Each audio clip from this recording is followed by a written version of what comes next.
Hi అండి. నా పేరు ప్రమీల. ఈరోజు మా ఆయన నయన్ పుట్టినరోజు. ప్రతి సంవత్సరం నాకు ఎన్నో సర్ప్రైజ్‌లిచ్చే ఆయనకి ఈసారి నేను ఒక సరికొత్త సర్ప్రైజ్ ఇవ్వాలని అనుకున్నాను. ఆయన బెడ్‌పై గాఢ నిద్రలో ఉన్నప్పుడే తనకి అస్సలు తెలియకుండా పక్కనే ఉంటూ ఈ రూమంతా కలర్‌ఫుల్ బెలూన్స్, హార్ట్ షేప్స్ ఇంకా మన తీపి జ్ఞాపకాల ఫోటోలతో ప్రేమగా సిద్ధం చేశాను.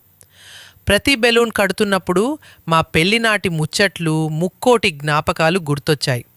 డెకరేషన్ అంతా పూర్తి అయ్యాక బెడ్ పైనే అందమైన గులాబీ రంగు కేక్ను ఉంచాను. అంతే, ఇంకా మొత్తం రెడీ అయిపోయినట్టే. మా ఆయన్ని నిద్రలేపడానికి ముందు మీకు మీ అమ్మా నాన్న ఇష్టమైతే ఈ వీడియోని లైక్ చేసి ఐ లవ్ యూ అమ్మా నాన్న అని కామెంట్ చేయండి. ప్రేమగా ఆయన్ని నిద్రలేపాను. కళ్ళు తెరిచి చుట్టూ ఉన్న ఈ సర్ప్రైజ్ చూసి ఆయన ముఖంలో వచ్చిన ఆ చిరునవ్వు, ఆ సంతోషం చూడగానే నా మనసు నిండిపోయింది. అందరూ కామెంట్ సెక్షన్లో హ్యాపీ బర్త్డే నయన్ అని మా ఆయనకి విషెస్ తెలియజేయండి.